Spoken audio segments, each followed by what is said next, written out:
All right, folks, we are live. Welcome, welcome.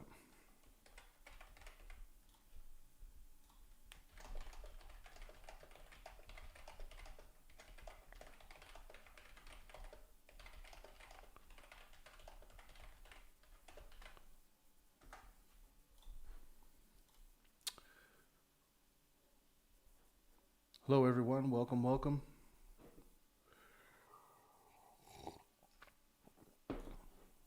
Just sending out some invites.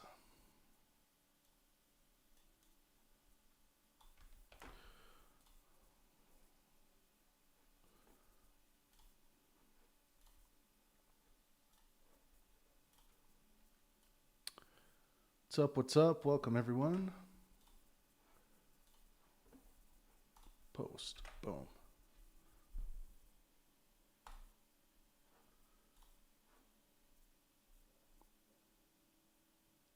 Hey, what's up, folks? Joe Rogan.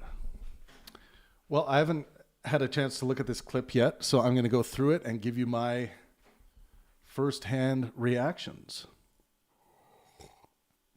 So apparently from, am I quiet for you guys? Let me try cranking myself up here. I'm using OBS. I haven't used this for quite some time. Mic. Let's go 10 dB more. Check. 1, 2. Is that too much? It looks like it might be too much. Or is that good? Check, check. Let me know. Let me know. Let me know. Make sure you guys smash that like button when you get into the room. We're going to watch this together and react.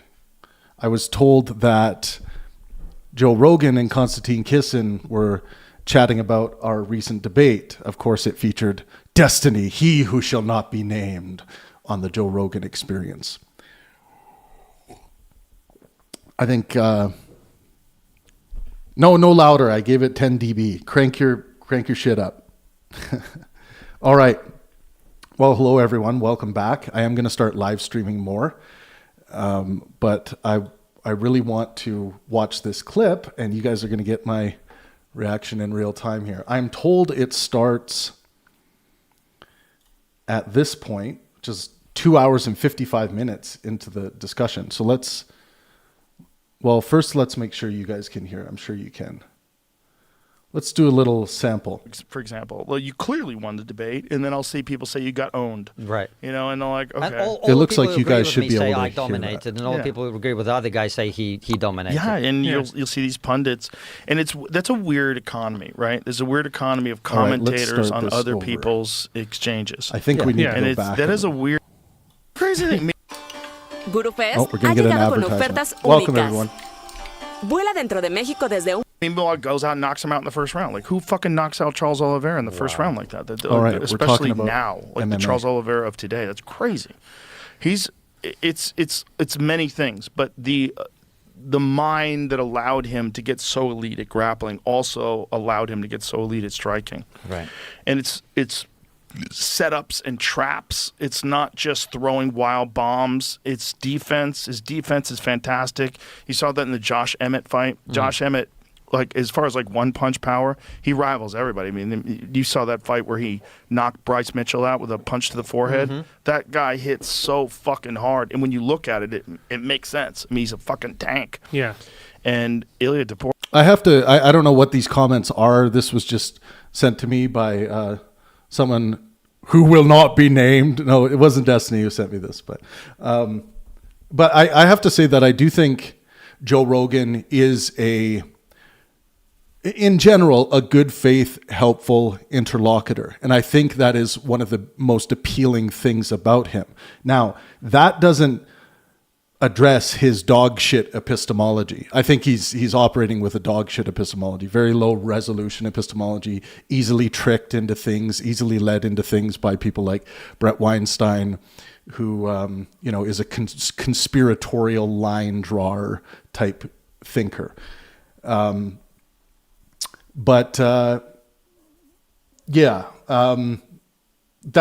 are my general thoughts about Joe Rogan. I think he's a person that's trying to do good in the world. he scores when we do the Pangburn virtue scorecard analysis on Joe. He scores in general around between a 7.5 and an 8 out of 10. So, I just think he has some really stupid takes that are born out of a very bad epistemological grounding. So those are my general thoughts on Joe before we get into whatever this is. Make sure you guys smash that like button. Thank you for being with me for this. Who knows what this is? This is kind of exciting. Or you just slip. By the way, the last time we were mentioned on the Joe Rogan Experience was for the Sam Harris Jordan Peterson discussion that I know of. But oh yeah, and if anyone's wondering about the Mexican ad, I actually live in Mexico in Oaxaca. So Slipped away from everything, and then eventually just put it on him. Yeah. He's great everywhere, man. Yeah. He's great on the ground. He's great standing up, and more importantly, it's his mind. Like, he doesn't make mistakes. He's just a force in there. Yeah. He's the new breed. Like with every generation, every generation builds on the success of the previous generation. They all learn from the elites of the past. He's our version of what's possible now. Wow. He's Yeah. that good. I was hoping for the White House card, Dana would do something and pull John Jones out of the bag. I was hoping that as well. Yeah, I was hoping that as well. That would have been really special. Yeah, I don't know why that didn't happen. I don't know. I mean, there's John's version, there's the UFC's version. I don't know what was the stumbling block there. Well, I think it's fair to say him and Dana don't get on very well. I don't think it's that bad. They certainly could make a deal. I don't think it's as bad as, like, say, Francis Ngannou. all right, I The might have Francis gone Ngannou back situation, too like, far Dana here. does not like him at all and won't do guys fighting. I mean, that would be the sound it makes when he hits them. Talking about fighting. shit. Yeah, no, it's freak power. I did not enjoy watching the end of that Khalil Roundtree fight. I'm not No, going it's to lie. rough. That was It was rough. rough. I mean, And Khalil Roundtree is like a fucking animal. he's a warrior. He's just a warrior. I mean, he knew going into that fight, he was willing to go out on his shield. He wasn't afraid. Where he's getting smashed for 5 rounds and he just fucking pulls a kick out of him in the last minute and knocks him out. Yeah. So- but he wasn't getting smashed. Not the way Khalil Roundtree was no. at the end. That's yeah. fair. Yeah, that's fair. He was getting beat. He was getting beat. Yeah, Yeah. Yeah, but he wasn't, like, in danger of getting stopped or really hurt Yeah, badly. that's Yeah. fair. Yeah. But that's why we all watch it, because it's that knowledge that anything can happen. Yeah. Hakeem Rahman versus Lennox Lewis. No one gave Right. no one gave Hakeem a prayer when he went Right. in. Lennox is a supreme fighter, Olympic gold medalist, one of the greatest to ever do it.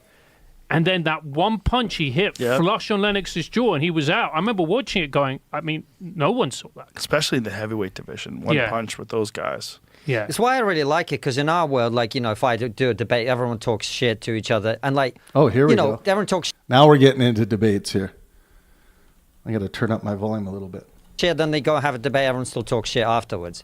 In combat sports, everyone talks shit, and then you find out. Right. Yeah. yeah. It's very definitive. Yeah. You win or you lose. Right. It's not subject to other people's interpretations No. of, because, like, you'll see that. I mean, just right off the bat here, I anticipate we're going to be caked in a lot of overgeneralization fallacy, which unfortunately dominates political discourse. I don't, it's just something that happens with a lot of human beings who are interested in talking about politics.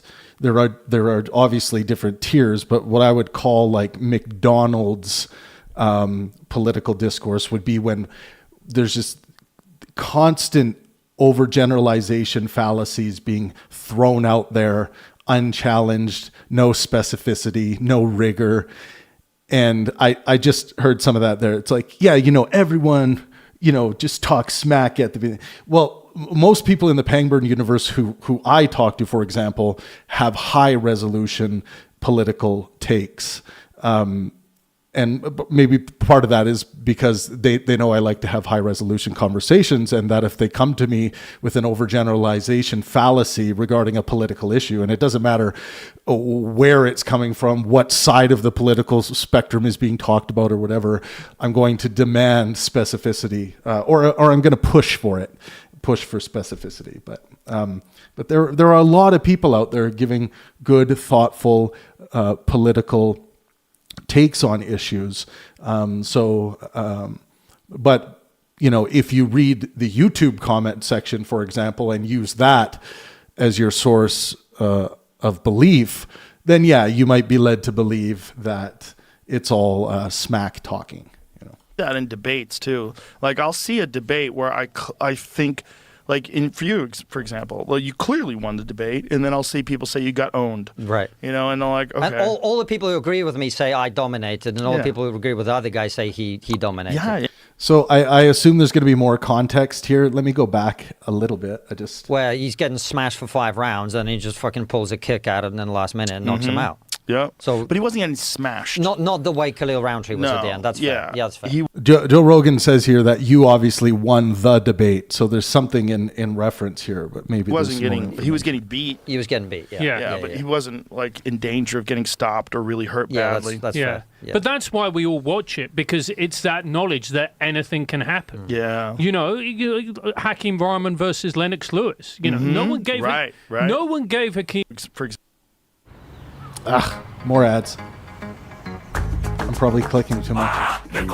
Example. Well, you clearly won the debate, and then I'll see people say you got owned. Right. And they're like, okay. And all the people who agree with me say I dominated, and all the people who agree with the other guy say he dominated. Yeah. So that's a problem, and they're rightfully bringing up this issue about, my guy dominated. No, and then there's like a very quiet voice in these like political extremist circles. There will be this quiet voice saying, well, if we do a truly objective analysis of how things went, I think there were peaks and valleys for both of these debaters throughout the discussion. And that doesn't mean you are both siding the analysis. That just means you're giving an accurate analysis. We don't even need to reference sides when we're giving a truthful analysis of a debate. And you'll see these pundits, and that's a weird economy, right? I can't themselves hear anymore, and they're getting just. Oh, is that my headphones acting up? Sorry.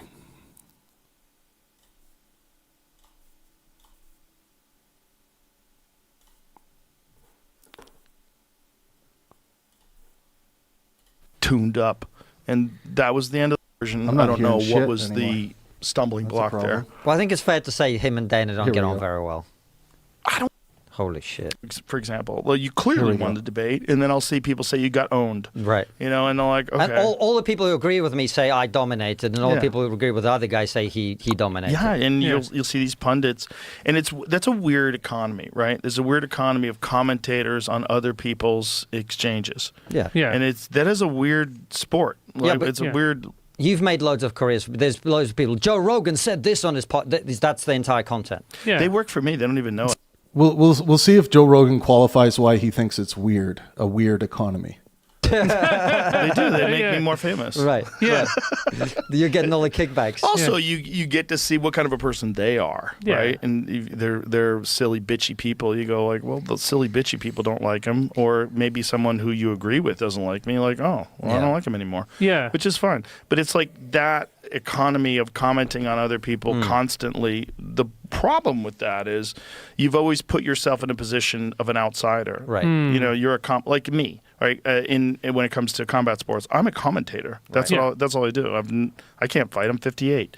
Right, I'm not going in there. So it's like I'm always going to be in this position of only being an observer and a commentator. I'm not going to be like for those people that are commentating on these debates. A lot of them probably fancy themselves intellectual gladiators. They just don't get the opportunity to do it. So a lot of them fancy themselves intellectual gladiators. You would hope that there would be some kind of empirical backing for why Joe Rogan believes this. But I think if I probably asked him, it would be vibes-based epistemology, right? He's just got a sense of that based on what he's seen. That's a very... we're getting to the depths of Joe Rogan's epistemological standards when he says something like that. Like someone with rigorous, strong epistemological standards won't make claims like that unless they have the empirical data or whatever their epistemological standards are. They'll be able to substantiate that as they are making the claim. But yes, vibes-based epistemology, low resolution, McDonald's epistemology down here. And occasionally they do, and they usually get trounced. Right. Yeah. Because really they're not that good, which is why they're... But it's like that economy weird of that commenting my on audio other cuts people out a constantly. little bit. The I don't know why problem it's with doing that that is when I you've always stop. put yourself in a position of an outsider. Right. You know, you're like me, right? When it comes to combat sports, I'm a commentator. That's that's all I do. I can't fight. I'm 58, right? I'm not going in there. So it's like I'm always going to be in this position of only being an observer and a commentator. I'm not going to be like for those people that are commentating on these debates, a lot of them probably fancy themselves intellectual gladiators. They just don't get the opportunity to do it. And occasionally they do, and they usually get trounced. Right. Yeah. Because really they're not that good, which is why they're commenting in the first place and why they have these fucking stupid hot takes. So that's quite a fantasy Joe just laid out, and these guys across from him are just saying, yeah, no, I get it, man. I get that vibe too.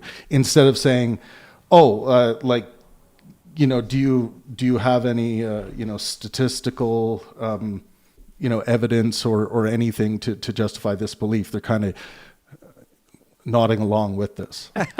Well, you know, the frustrating thing for me with the debates nowadays is how few people want to have an actual discussion. Right. It was so refreshing. Last time we came here, we had Dave Smith on our show. I don't know if you saw that one. Yeah, I did. Yeah.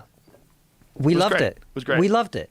And Dave enjoyed it. And you know, it was weird because we obviously have lots of different perspectives on things, but afterwards a lot of people were like, oh, I can't believe you had Dave on. And I said to all of them, listen, Dave's only crime is that he has a different opinion to you. Because apart from that, he comes in, he shows up, he's super nice, he's respectful, he's polite, he doesn't do any dirty tricks. Right. He doesn't argue about the definitions of words that for 10 minutes, right? Well, in general, the posture is great from Konstantin Kisin here. I like, you know, this is someone they had on that they disagreed with. They had a good discussion by his standards of what a good discussion is. Now, I would say anytime you mention that, especially if you think it's a problem in the world today, like you've just outlined, you want to provide your minimum requirements for a fruitful discussion or a dialectic. Whenever you get a chance, especially when you're on the Joe Rogan Experience, this is a good opportunity to outline what a good discussion looks like, and do it whenever you have the opportunity. Like this would be a great opportunity because they're breaking into a discussion about debate culture, discussion culture. And then there was something at the end about discussing, you know, it's the philosophy of semantics issue where we get into semantics discussing the meaning of concepts. And that can take a while, often because people are trying to fight for their bigger, better concept or their bigger, better usage in comparison to what their interlocutor might be presenting. So that can take a while, but it's best to, if there is a disagreement of usage, continue forward while referencing both usages. So you would say, like, based on your usage, this would be the case.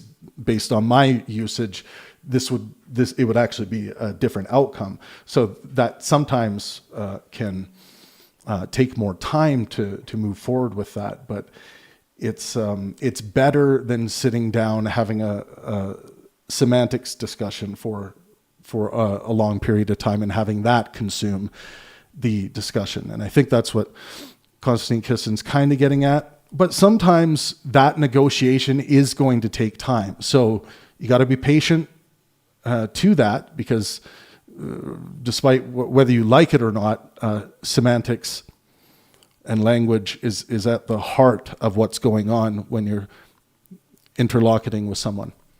So, you know, I think Konstantin could afford to be a little more patient and lighthearted towards that based on what I saw on the stage between him and Destiny.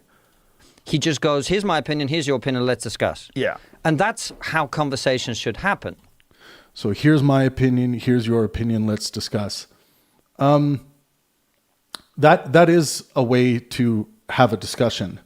That's a very formalized structure.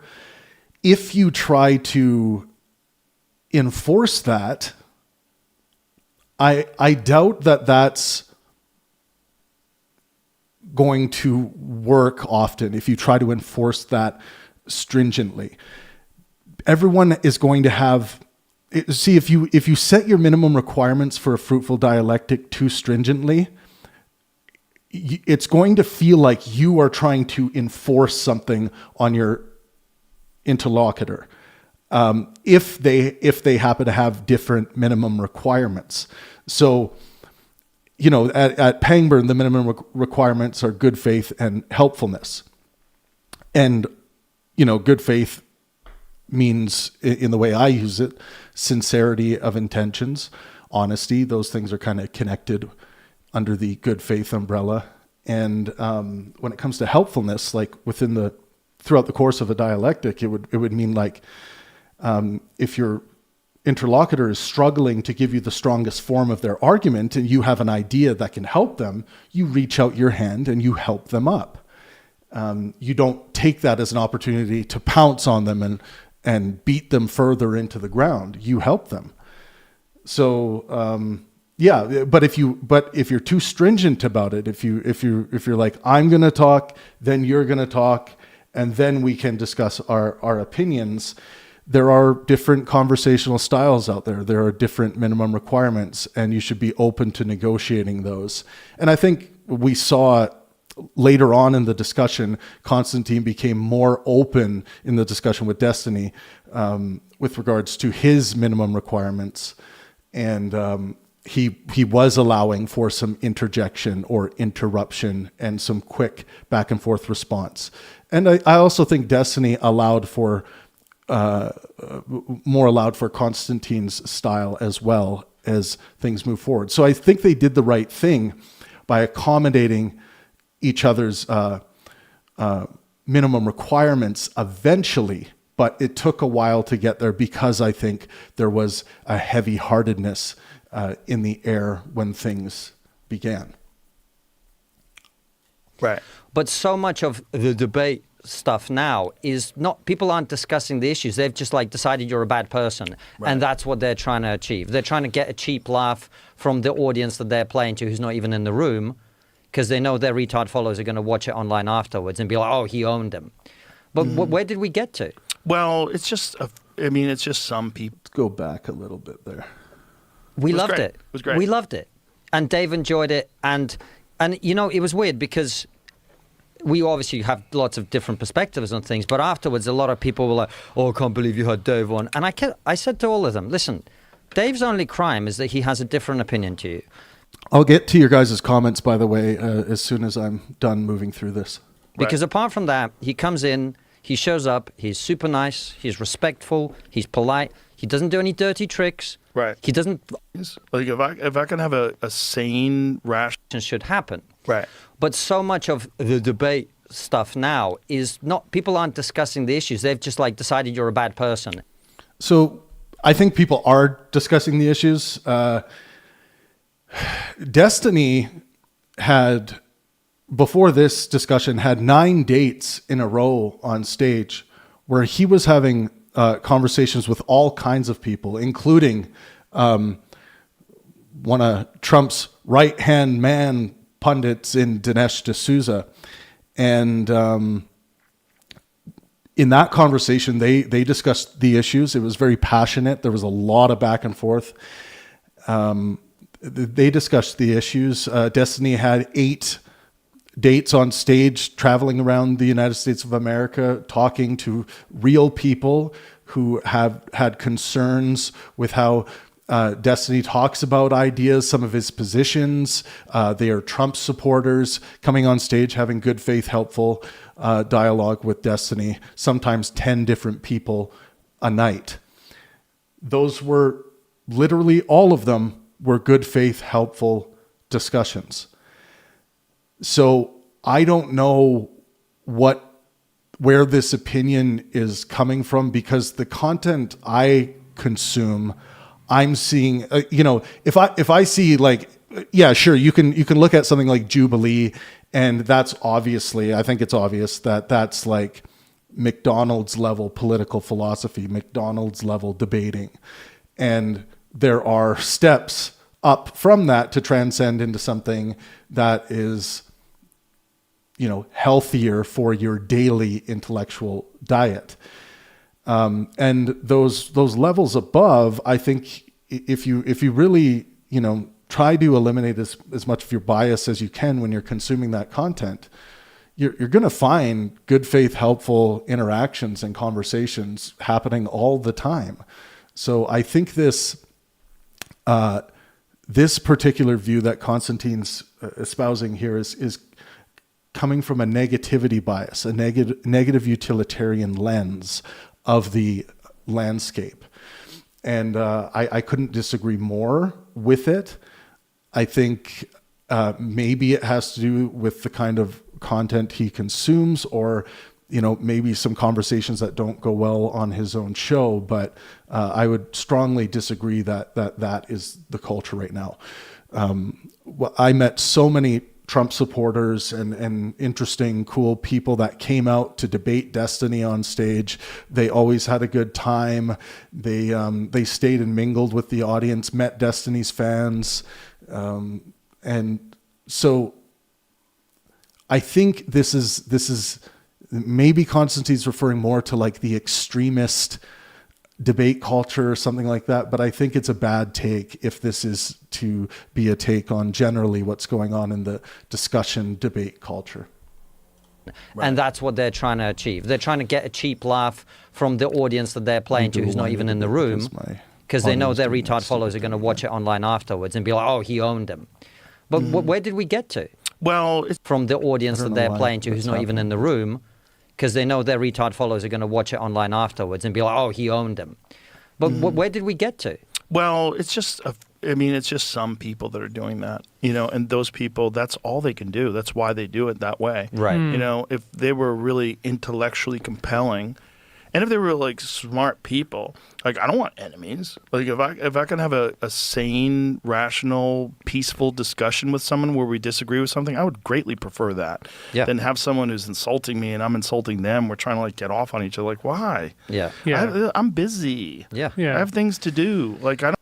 So it would really be interesting to see Destiny go on the Joe Rogan Experience.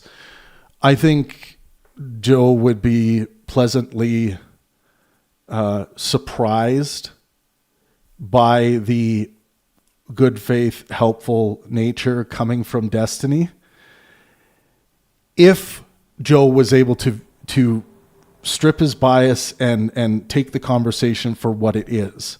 Now, if Destiny, like I know Joe Rogan had issues, say, with Neil deGrasse Tyson one time, and Neil deGrasse Tyson was interrupting, or Joe Rogan felt like he was interrupting a lot. That could happen with Destiny on this show as well, and that could lead to some frustration.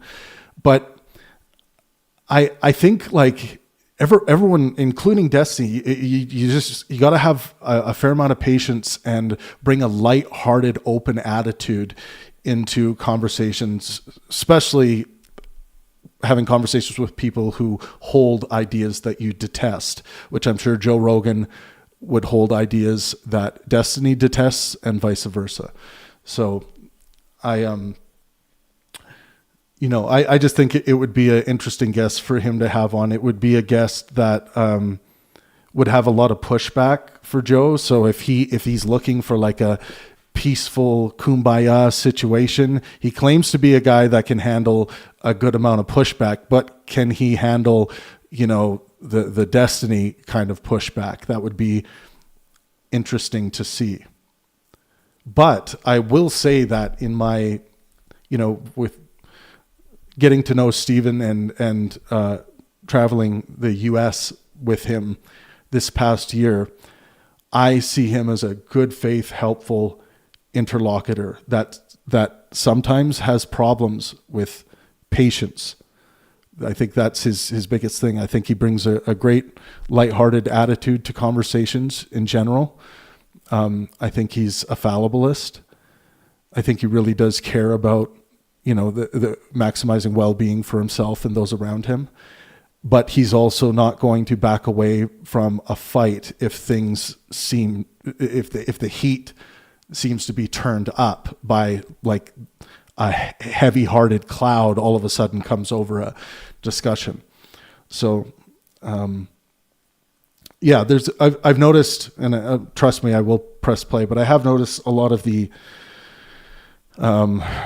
debate reviews and things like that of their discussion. It's like, this is where Konstantin Kisin destroys Destiny. This is where Destiny destroys Konstantin Kisin.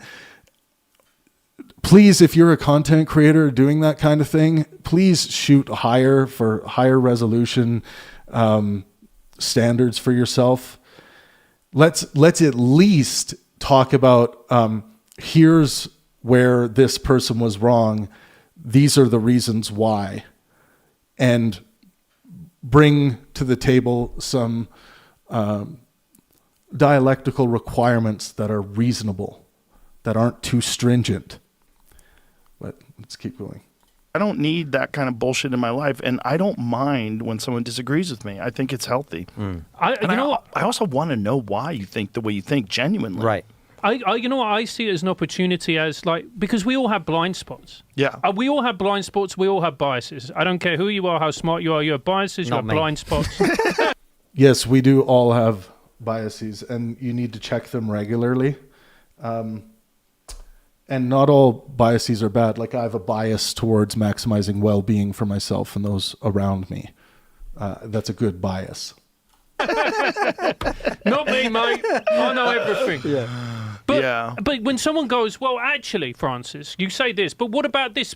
Have you Right. thought about this? Have you read about this? I'm like, no. Right. And it's like, well, maybe you should. Right. And maybe you actually, maybe won't change your opinion, but certainly have a more nuanced opinion. True. Yeah. But also, we're talking about shit. That's a good point. If you don't have your opinion change, but someone brings a new argument or maybe something you perceive as a stronger argument towards you, it at least allows you to update in a way that would lead you to have a more nuanced structure to that particular belief.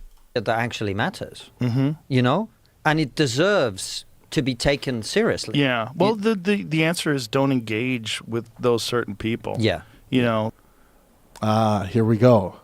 Now we're going to get to who you should engage with and who you shouldn't. Now, I wonder, because they are talking about Destiny here, but he who shall not be named. Destiny Voldemort should be Destiny's new hashtag. I'm learning that. Yeah, we were having a conversation about one particular individual. Yeah. Where I'm like, why? Yeah. Don't bother. I can't believe you. I need to I didn't say anything. I'm like, Rewind no. a It's like, well, maybe you should. I need to hear Right. that. And maybe you actually, maybe won't change your opinion, but certainly have a more nuanced opinion. True. Yeah. But also, we're talking about shit that actually matters. Mm-hmm. You know? And it deserves to be taken seriously. Yeah. Well, the answer is don't engage with those certain people. Yeah. You know. I'm learning that. Yeah, we were. So Joe Rogan is a guy that engages with basically anyone, right? Like hardcore anti-vaxxers who spread information that literally can lead people to dying, not pursuing necessary medication and things like that. So, you know, when we're talking about who you're going to platform or who you're going to have a conversation with, and you know, maybe it's someone that leaves you feeling uneasy or pushes you too hard and makes things feel a bit unpeaceful for you. That's a strange space to be in my view. Like, you're not going to talk to Destiny, but you'll talk to, you know, I think Pierre Corey was on there, who's a hardcore anti-vaxxer. Robert Malone during the pandemic. Why? Because it felt peaceful to you. In my opinion, the conversations you have, the conversations you present, what you should be looking at is whether or not this is going to maximize well-being for yourself and those around you. So it would be, I would be really interested if Joe Rogan ever has me on, to ask him about his guest selection process, and then we can have a conversation about, well, you know, you often say you want to hear from these great left-wing voices, But some of them come along, but maybe they're a little too combative for you, or they're let's say too analytical. They like to hash out the philosophy of semantics for a while before you talk about a topic. That's something that's unclear to me in Joe Rogan's mind, and it may in fact be a contradiction. We're having a conversation about one particular individual. Yeah. Where I'm like, why? Yeah. Don't bother. I can't believe you. I didn't say anything about that. And it deserves to be taken seriously. Yeah. Well, the answer is don't engage with those certain people. Yeah. I'm learning that. Yeah, we were having a conversation about one particular individual. Yeah. Where I'm like, why? Yeah. Don't bother. I can't believe you. I didn't say anything about that discussion because I was just like, I don't want anyone to waste their fucking time watching it. It was awful. Interesting. I don't want anyone to waste their time watching it. It was awful. So, Konstantin Kisin, I guess, when thinking about that conversation, again, I think he's engaging in a negativity bias here. There were sections, I think, halfway through the discussion that were quite productive. Once they started talking about Trump, it had a nice flow to it. They were both able to get their opinions out and their challenges out to each other. I just went through that section today. There's also great value, I think, in watching two famous interlocutors go through that dialectical struggle and come out of it to reach a level of productivity. And I think Konstantin actually acknowledged that once they kind of got on a better roll, that we've shown that we're able to have a conversation. Konstantin did make some factual errors as well. I don't think it was the kind of debate performance he would have wanted to, himself to put on, even given the pressures early on in the discussion. I think part of that is that, like he just mentioned to Joe Rogan, well, these are serious topics. It's like, if you come into a conversation with the negativity bias, cloaked in negative utilitarianism and heavy-hearted, which I think Konstantin did come into the conversation heavy-hearted, you're going to be easily set off. Your alarm system, your sympathetic nervous system is on high alert. And I felt like the first interjection Destiny made, Konstantin was ready to snap back quite quickly. So it's interesting. I think when it comes to conversations just featuring himself and another person, not on trigonometry or anything, this is probably the most viral conversation he's ever had. And he seems to be, not wanting people to waste their time with it.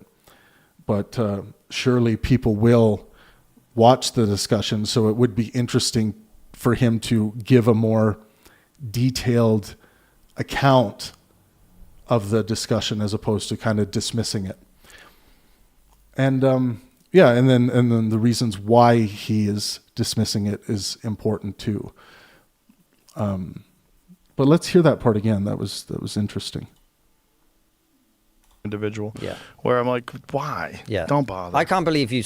I didn't say anything about that discussion because I was just like, I don't want anyone to waste their fucking time watching it. It was awful. I'm fascinated by that too, though, because I'm Interesting. Yeah, I mean, I think when he says it was awful, I think the experience for him it was probably a bit of a shock. Maybe didn't go the way he expected. It's not that I saw a total deer in the headlights look from him, but I did get the sense that it was maybe a lot more work than he thought it was going to be, and more difficult. But Yeah, I'm going to finish this, and I'll get to your questions. I see that there was a bunch of questions here. Make sure you smash that like button if you enjoy this kind of analysis. And if you enjoy our events at Pangburn, make sure you guys check out Stephen Woodford and Glenn Scrivener's discussion, their religious discussion. The topic was, does religion poison everything? I think they put on a beautiful performance from a dialectical standpoint.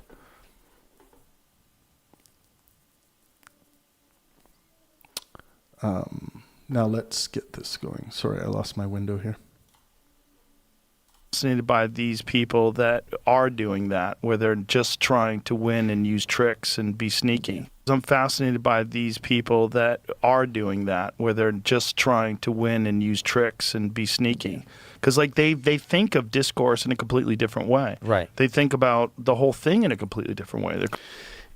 If you're seeing a human being, like if you have good reason to believe that an interlocutor is just trying to use tricks and be sneaky, it's important to make sure you have good reason to believe that. So I would challenge anyone to go through the discussion between Konstantin and Destiny and show exactly where there was trickiness or deception or things like that, like something that was outside of the realm of a good faith helpful exchange, where different conversational standards were obviously butting heads at the beginning. So, but I would like to see people get specific. I'm hearing a lack of specificity here, like giving examples. Completely ideologically captured, and the place they're starting from is, I want to prove this to be correct, not I want to know why this person believes it to be incorrect, and I want to find out if maybe we have common ground, and maybe they know something I don't, or maybe I know something they don't. Let's find out. You know what I really want, and Konstantin and I have talked about it a lot. I want somebody on the left to come up and be brilliant at debating and go to people on the right, well, you say this and you say this, but actually, let's look at this, let's look at that, and be a genuine intellectual force. And what I despair of is I haven't seen anyone be from the left like that in basically a generation. What about Sam Harris? What about Destiny? I think Destiny is that. Obviously, there is like this consensus in this Joe Rogan safe space right now that Destiny, Voldemort, he who shall not be named, is, somehow not that. Why? Because he interrupted too much, because he was using tricks, which I haven't heard what these tricks were. I'm not hearing much substance to, or I haven't heard much substance. Again, the world just overrun by overgeneralization fallacy when talking about individuals or ideas or events. It's a terrible, terrible cancer in conversation culture. And this isn't doing anything better here from what I'm seeing. And this guy, Francis Foster, who runs a show where they have conversations with all kinds of different people. How could he say something like that? Like someone on the left, when we have people like Sam Harris out there.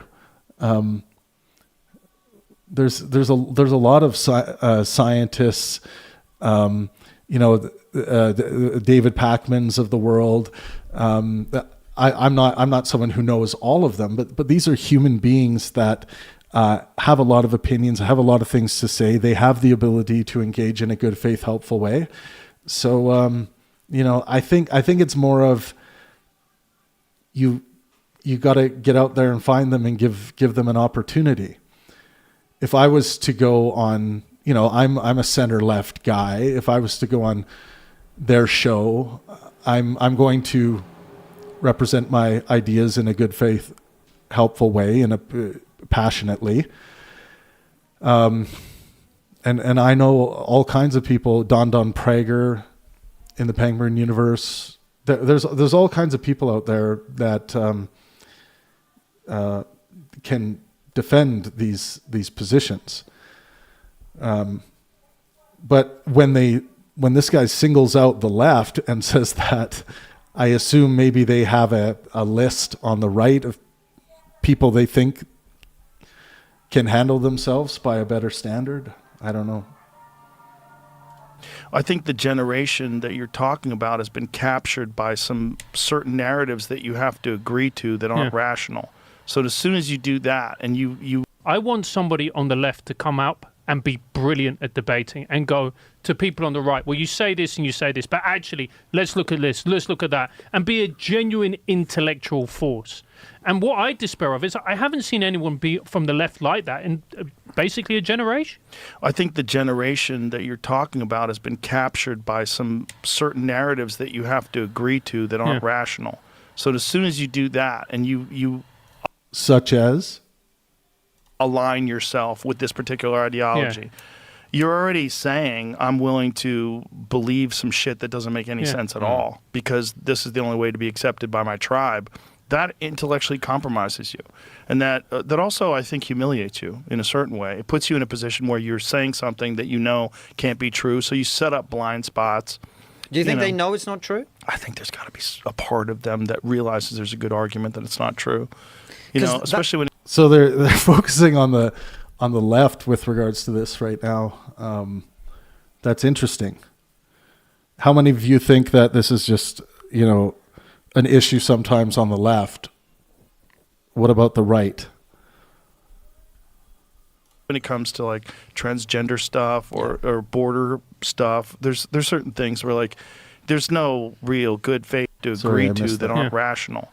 So as soon as you do that and you align yourself with this particular ideology, you're already saying, I'm willing to believe some shit that doesn't make any sense at all because this is the only way to be accepted by my tribe. That intellectually compromises you. And that also, I think, humiliates you in a certain way. It puts you in a position where you're saying something that you know can't be true, so you set up blind spots. Do you think they know it's not true? I think there's got to be a part of them that realizes there's a good argument that it's not true. You know, especially when it comes to like transgender stuff or border stuff, there's certain things where like there's no real good faith. This is overgeneralization fallacy incarnate. This is exactly what it looks like.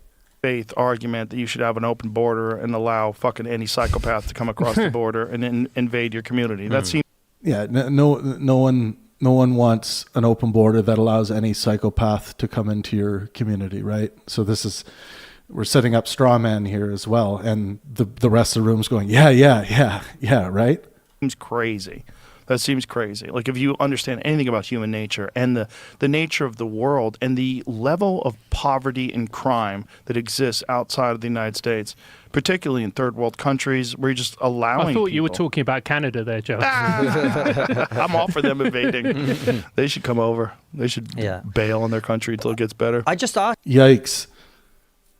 How can an American dunk on Canada in any way right now? That's a big yikes. Again, let's hear specifically what you're talking about.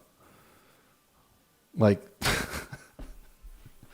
that's kind of embarrassing, to be honest. That's pretty brutal. I mean, we can talk about Canada, but I need something specific, right? This is just like mudslinging. This is equivalent to what I hate to say it, but what Joe Rogan is doing here is equivalent to Alex Jones, right? He's just throwing stuff out there, throwing mud at the wall. So specificity is where wisdom lies, where we're going to get to higher order epistemological standards and stances. But yeah. Ask you because I would find it so hard to go on stage in front of, well, what is now hundreds of thousands of people by the time it goes on the internet, right? Mm-hmm. And just vigorously defend something I didn't. This key feature determines what hairstyles look good on you. you. Who needs a new hairstyle? It's the main reason. Believe. Well, that's because you're smart. And I think the problem is a lot of these people aren't really, if you're talking to anyone that's on the right, they want to say, and skill involved in talking really fast, and so can't be true. So you set up blind spots. Do you think they know it's not true? I think there's got to be a part of them that realizes there's a good argument that it's not true. You know, especially when it comes to like transgender stuff or border stuff. There's certain things where like there's no real good faith argument that you should have an open border and allow fucking any psychopath to come across the border and invade your community. That seems crazy. That seems crazy. Like if you understand anything about human nature and the nature of the world and the level of poverty and crime that exists outside of the United States, particularly in third world countries where you're just allowing I thought people. you were talking about Canada there, Joe. I'm all for them invading. They should come over. They should bail on their country until it gets better. I just ask you because I would find it so hard to go on stage in front of, well, what is now hundreds of thousands of people by the time it goes on the internet, right? And just vigorously defend something I didn't believe. Well, that's because you're smart. And I think the problem is a lot of these people aren't really intelligent. What they are is a person who has a good vocabulary, who's acquired a certain amount of technique and skill. This is vibes-based epistemology. Like this is McDonald's level, right? Maybe worse, Burger King. But I think a lot of you already know that. So I'll stop harping on that. Skill if I involved can. in talking really fast and spouting things that they've seen online, that are a bunch of narratives. Like one of the things that people love to do is if you're talking to anyone that's on the right, they want to say, you know, you support a 34-time convicted felon, and you know, there's a lot of things that they like to say. There's techniques involved instead of like discussing anybody that. I mean that's not a technique. That's called a fact, Joe. Isn't that just a fact? Looked at the actual Trump case. Come on, man. If you're rational and you're on the left, you say that's a crazy case. There's no way that should be a felony. It's not a felony. There are 34 different misdemeanors, and it's past the statute of limitations. This is the craziest, egregious misuse of justice. And the scary thing is, if someone on the right gets in, they decide to do that to someone on the left. Like you got to put your foot down, stop that from happening. The Russia stuff, Right. like the all that stuff, the Russiagate stuff. Like that's kind of crazy that someone on the left doesn't call that out and say, "Hey guys, this is." So if Destiny was in the room right now, he would have interjected on Joe like so many times, right? But this seems to be the style of conversation that Konstantin Kisin thinks is optimal. If I was on Joe Rogan, I would have interjected many times. I would have been like, "Oh, okay, just before we move on, you made like 3 or 4 claims there. I want to know if I want to understand the empiricism underneath those claims. Like, is this just based on like what you're seeing? And if so, I'd like to understand what kind of content you are taking and where do you see this? Is it while you're scrolling shorts at night? Are you reading and studying? You know, do you have a study period once a day? Like, what are you reading? Like, I would want to get down to what is influencing the vibes here for Joe Rogan, but it's all just like, you say your thing, I say my thing. The most important thing is to keep this peaceful or something. It's very low resolution. It just is. Fucking dangerous, because if you're lying and you're having intelligence agencies lie and you're having people lie on television and you're just accepting that, why? Because it's your side? They're supporting your side? That's why. See, that's crazy. Yeah. That's why. And I find that very strange because what they do is they pivot to that. Which is not relevant to the conversation we're having. Exactly. We're talking about, you know, is it right to do these strikes on Iran, or is it this, or is it that? Is, you know, what's the situation in the Middle East, or whatever? How does bringing up Trump's convictions or otherwise change that? It doesn't affect that At all. conversation. Yeah. At Or all. the border, or the trans thing, or any of the other things. No. And that's the thing is like, can we just argue the fucking point? So I do think that they are setting up a big straw man and just kind of adding straw to it from each side here. It's not to say that in nowhere in the world does this caricature exist in some crazy corner of some hyper left-wing progressive university, or maybe a professor or something like that. But I think they're kind of wooing the audience into thinking that this is the general circumstance on the left, and I don't think they're doing a very convincing job of it. But it's again, there's a complete lack of empiricism being offered here, examples given, things like that.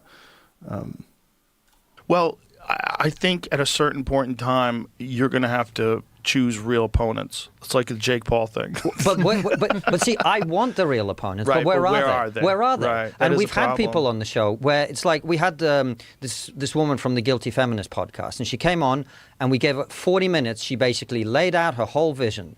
I actually think it's a deep, deep delusion if you don't accept that destiny is a real opponent. That's just avoiding contending with a difficult opponent, I think. And I'm not saying destiny is perfect. You know, I've had conversations with him about patience and helpfulness before, and lightheartedness. But to act like destiny isn't a worthy opponent in this arena is delusional, and it's I think it actually is born of suffering avoidance calculus as well. There is a lot of potential suffering, epistemic suffering, when facing someone like Destiny, who literally does spend almost every day studying politics. Right? He's very knowledgeable, and when I did the fact check, the hyper detailed PhD level fact check of the debate, which you guys will get access to soon, Destiny didn't really make any factual errors. There might have been one in the conversation. His more of my critique towards Destiny was in being more patient when you realize your interlocutor is losing their patience with something you are doing, and incorporating their dialectical desires into what you are going to present in order to be more helpful to them. And that will inevitably better serve your purposes. I mean, this hand waving away of Destiny, trying to get rid of him, I don't think it's going to work. And it was respectful and polite, and it was a great conversation, actually. The moment I said, well, Who is he talking about? this time, here's some of the things that I see that don't make sense in my head. Yeah. At Or all. the border, or the trans thing, or any of the other things. No. And that's the thing, is like, can we just argue the fucking point? Well, I think at a certain point in time, you're going to have to choose real opponents. It's like the Jake Paul thing. But see, I want the real opponents, Right, but where but are they? So real opponents in Joe Rogan's mind are people like Robert Malone was a real opponent to the scientific consensus during the pandemic. And of course, Robert Malone was completely out to lunch in anti-vaxxer la land during the pandemic, so much so that platforms felt the need to shut him down because he was convincing enough to, for example, deter some old people from getting a COVID vaccine, which is disgusting. So again, this is something I'd want to push Joe Rogan on. When you talk about worthy opponents, are you talking about people who you perceive as more peaceful than someone like Destiny? Like, again, what's the empiricism here? Specificity, rigor.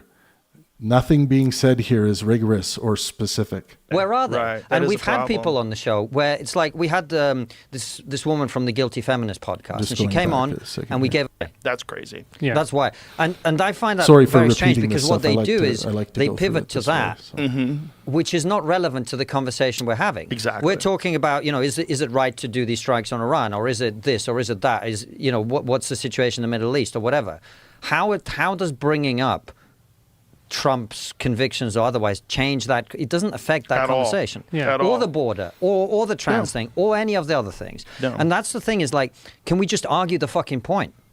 Well, I think at a certain point in time, you're going to have to choose real opponents. It's like the Jake Paul thing. But see, I want the real opponents, Right, but where but are they? Where are they? Right, that And is we've a had problem. people on the show where it's like we had this woman from the Guilty Feminist podcast, and she came on, and we gave her 40 minutes. She basically laid out her whole vision, and it was respectful and polite, and it was a great conversation actually. The moment I said, well, you know, you've been speaking for this time. Here's some of the things that I see that don't make sense in my head. Can you help me out? Immediately goes personal. Immediately. Yeah. And that's what Francis is saying. Like, I'd love to see people who have an ability to argue the point. Yeah. And that's what Dave does. He Right. argues the point, and that's either persuasive to you or it isn't. But I think the problem is their point is not very good. Yeah. Yeah. I think that is the problem. Yeah. And And so you that's- have to go personal. You have to attack people. You have to use ad hominems. It's the only way you can get anything off. And then you could try to get that person emotional and trap them. So why don't they change their opinion then? So I mean, I don't know how much more there is of this, but this is just all, you know, overgeneralization, slop, to be honest. It's a good question, because if you're ideologically captured, It's hard to watch. especially if you're on the left, like it's a very clear ideology, and there's like real. If you're on the left, it's a very clear ideology. I would love to sit across from Joe Rogan and for him to tell me what ideology I belong to outside of, you know, my Pangburn virtues, maxims, my moral quest. I'd love to hear from him on that. Real blowback for deviating from it. Yeah. As we know, right? Yeah. Because the moment you say, well, you're no longer on the left anymore. Right. Yeah. Right. You Well, know. a lot of people have been kicked out of it. Yeah. Yeah. A lot of people have been pushed into some weird quasi. You can't get kicked out of the left. It's not a club, and the right is not a club.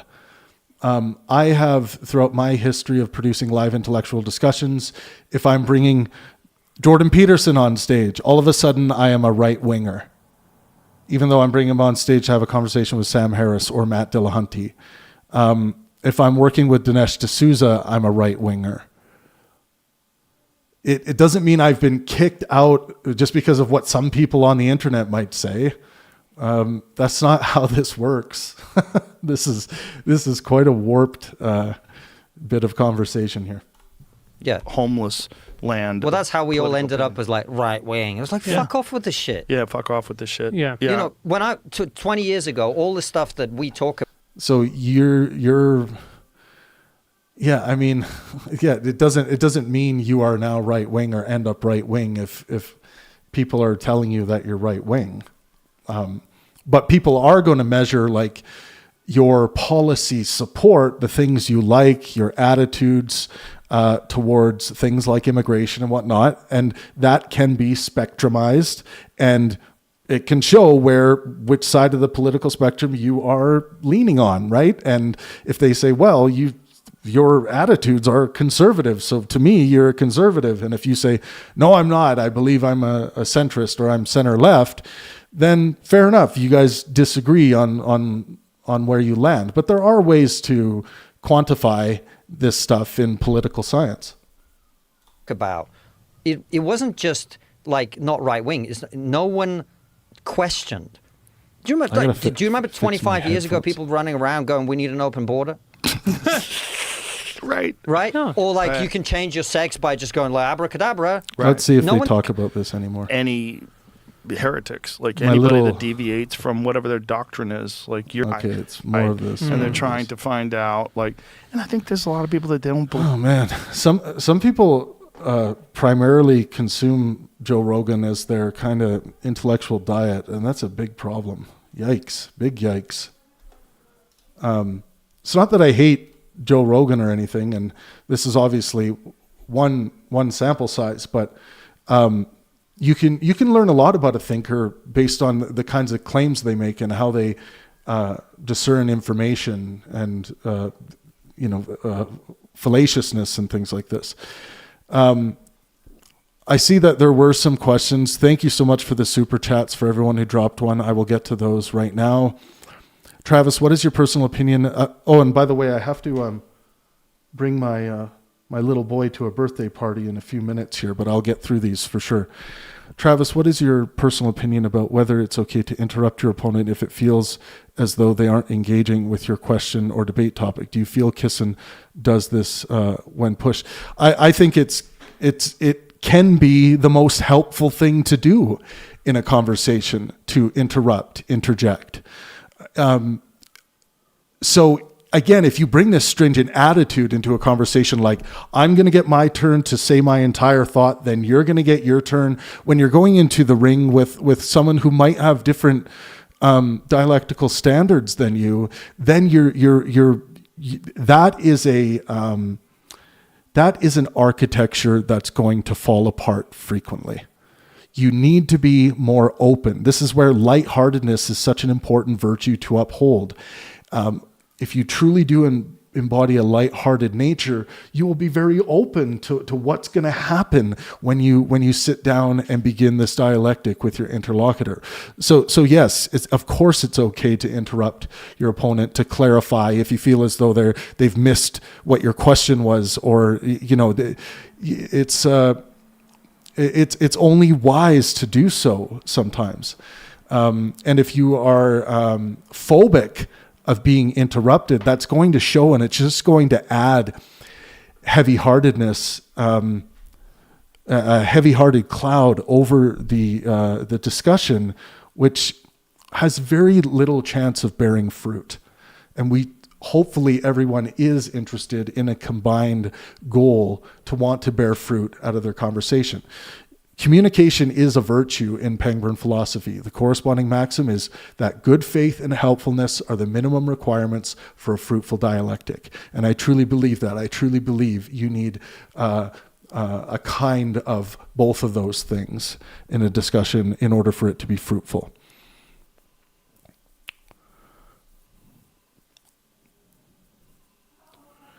Someone gave $4.99, says, go watch The Elephant Graveyard after this, folks. I don't know what that is. Thank you for the super chat, though.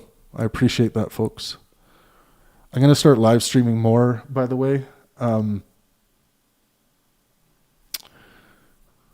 I have been getting asked a lot to go through the Kisin Destiny debate from start to finish and give my critiques as we move through it.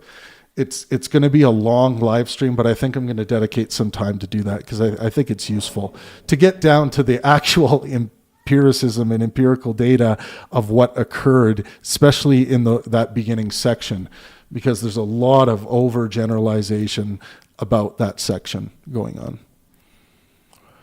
on. Ripped Cripper says, oh, thank you for the $10 super chat, says, put it towards the next debate. I'm super grateful for your work and standing by our dude when most people wouldn't. Oh, I guess your dude is probably Destiny. Yeah, of course. I've laid many critiques about Destiny out in the past. If you look at my debate review, the Pangburn virtue analysis for the discussion, I had some critiques for Destiny as well there. But I do think in what we just saw from Joe Rogan there, this hand waving away, the debater that is Destiny is just as though he's not a worthy opponent or something like that. That's just delusional and caked in bias.